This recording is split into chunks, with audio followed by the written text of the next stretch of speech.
Okay, well, good morning, everyone, and welcome. Today we'll continue our discussion on nutrition, but first let's just take a few moments to allow our energy just to settle in to this space that we've created together. So if you will, please just find a comfortable place in your chair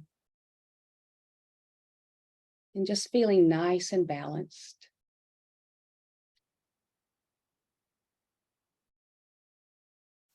And let's take a good, slow, deep breath in through our nose. And as you exhale, just gently close your eyes. And notice the length of your body. From your feet on the floor to the top of your head, just get a sense of your body's length.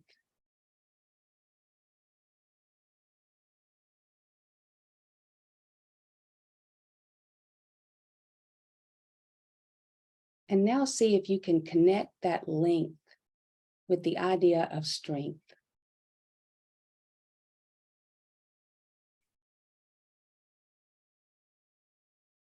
And as you do, just adjust your posture to reflect that connection.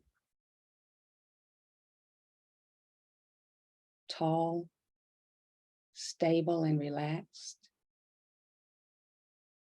Just sitting with some dignity to yourself, if you will.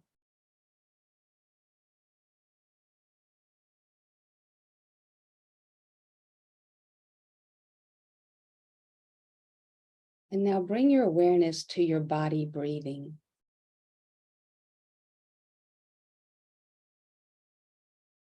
Just noticing the cool air flowing in, flowing out. And the gentle rise and fall of your chest and your abdomen as your body breathes.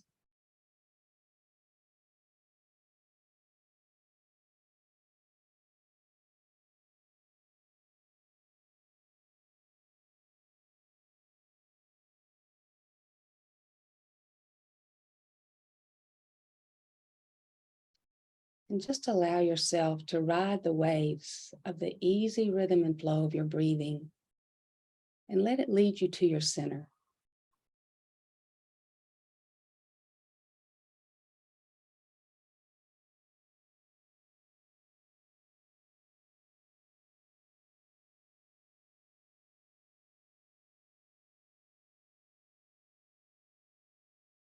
Now I invite you to place your hand where you feel your center and offer yourself these words. May I be filled with loving kindness.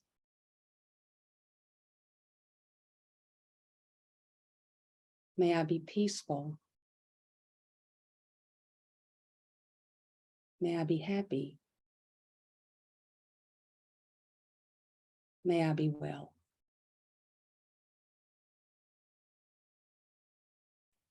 May I be filled with loving kindness. May I be peaceful. May I be happy. May I be well.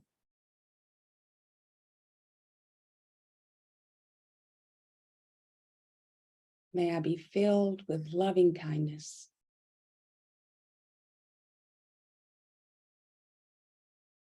May I be peaceful. May I be happy. May I be well.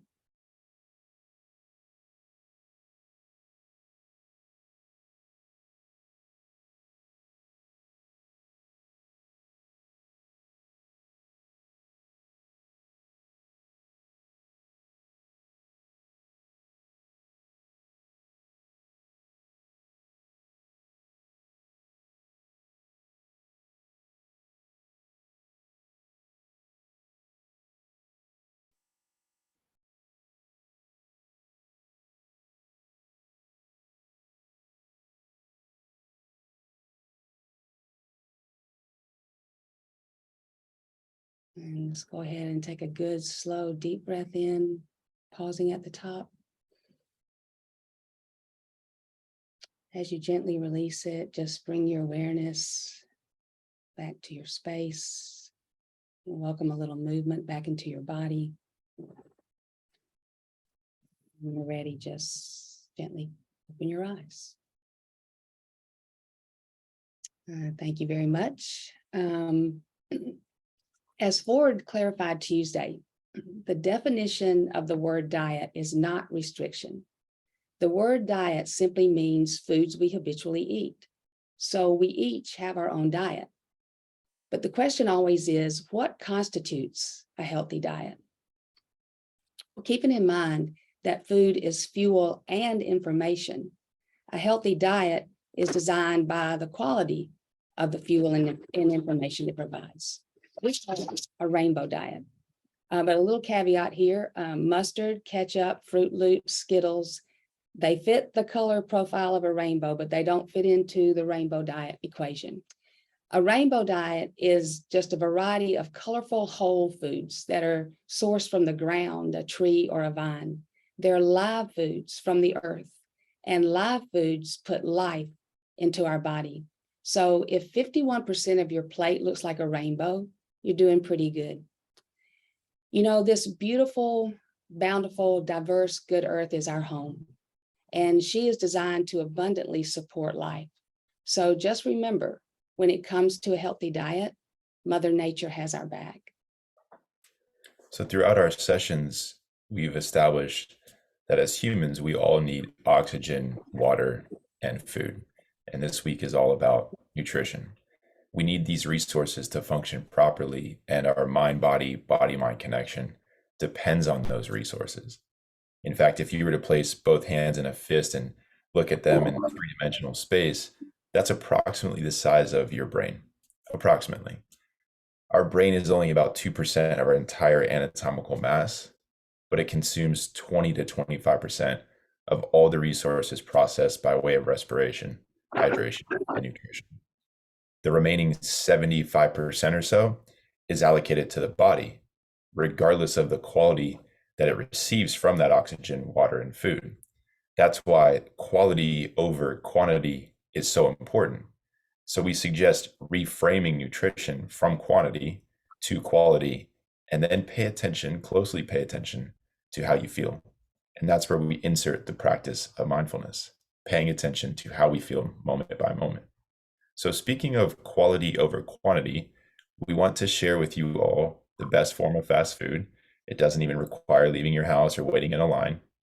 If you check out the chat right now, and for our YouTube viewers, it'll be in the video description, emphasizing quality over quantity.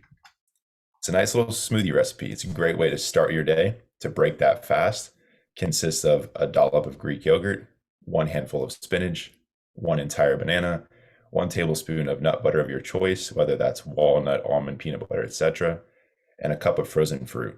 And get creative here with your fruit. If you want to try out blueberries and strawberries, or blackberries and raspberries, or do a whole mixed berry, you can even put in some frozen avocados, pineapples, mangoes. There's a whole smorgasbord of options.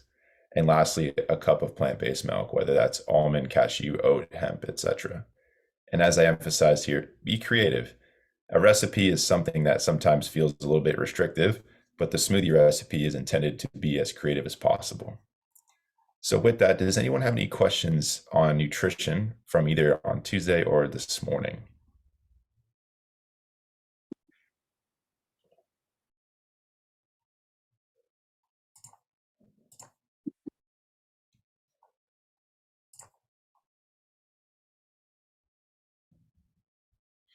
What would you sub out for Greek yogurt to be dairy-free?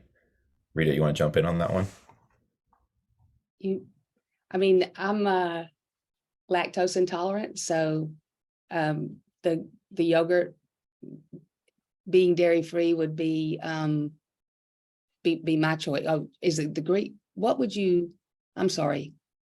What would you sub out For the for Greek yogurt? Yeah. I don't know. I don't use yogurt in my smoothie because I'm a little intolerant to, to the dairy, to the lactose. So any kind of, if you have a high quality protein supplement, that would be a good, source of protein in there.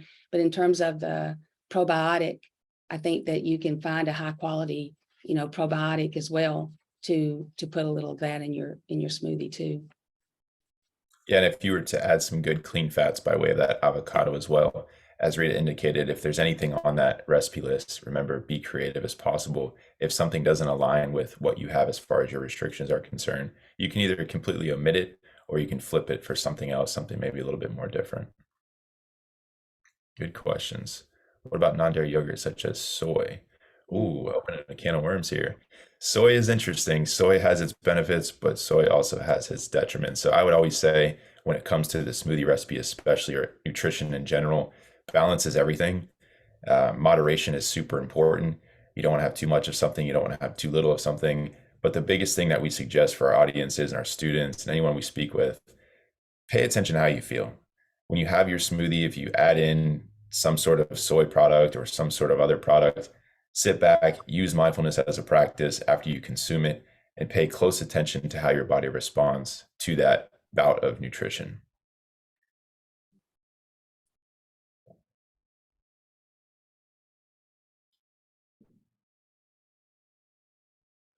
So we have a question about tried smoothies, but for some reason it doesn't seem that you're chewing the food. It registers the meal in my brain. Any thoughts on that? So you're exactly right. Smoothies are almost pre-digested, and the idea of having a smoothie early in the morning is the body isn't totally online from a metabolic system standpoint. So we want to kind of trickle feed our system as quickly as possible to make sure that we break that fast. Because remember, for about 7 to 9 hours, we haven't had any nutrients. So the idea of a pre-digested quote unquote smoothie helps those resources, meaning that those nutrients, get into the system as quickly as possible, especially the brain. But we wouldn't suggest taking a smoothie and replacing all meals. You're definitely right. We have strong jaw muscles, we have teeth, we have stomach acids, we have processes that we need to break down that food. And one thing I do, because I agree with that, and if I have a smoothie later in the day and I feel like, I want to eat something, but I want to have my smoothie, I just have a handful of nuts and I'll just put, a cashew in my mouth and chew it and then drink my smoothie, or an almond, or, something like that, just to get that effect of chewing. And it also, you're right. I mean, when we chew something, that's pre-digestion, going on in our mouth. So, having nuts are a good thing to chew on maybe when you're drinking a smoothie. All really good questions. And speaking of paying close attention to how you feel, Rita is going to share a homework assignment for you all over the next few days. Yeah, we just want to invite just to bring a little bit more of awareness to our diet. We just invite you to keep a 5-day consumption log for nutrition. So beginning this evening through Monday evening, just keep track of what you eat, when you eat it, and as importantly, or more importantly, like Ford has been emphasizing, pay attention to how you feel when you consume the food, and then make yourself some notes in regard to that as well. Keep in mind, these consumption logs are for you. You're not necessarily turning them in. The idea is to build as much as awareness as possible by way of respiration, hydration, nutrition. And as we move into next week, we get into our fourth pillar, movement. So thank you all for joining us this morning. We will see you next time. Enjoy the rest of your week and your weekend as well. Thank you, everyone. Have a good weekend.